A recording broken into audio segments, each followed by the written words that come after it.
لە دوای سوێندخواردنی پەرلەمانتارانی پەرلەمانی هەرێمی کوردستان چی وەردەگرن؟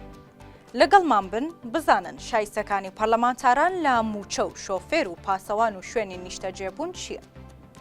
ئەمڕۆ دووشەممە 2 کانونی یەکەم دانیشتنی پەرلەمانی هەرێمی کوردستان دەستی پێکرد.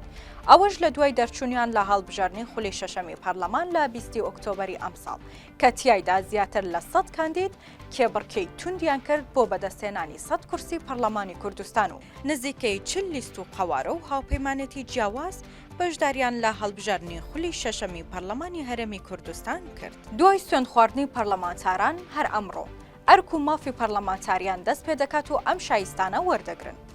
هەر پەرلەمانتارێک موچەیەکی 8 ملیۆن دیناری و 3 پاسەوان و شوقا یان خانوویەک وەردەگرن.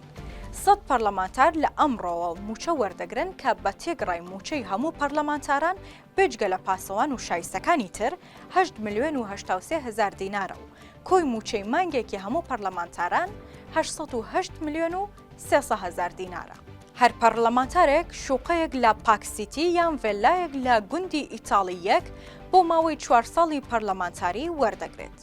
هەر پەرلەمانتارێک شۆفێرێک و 2 پاسەوانی بۆ دابین دەکرێت.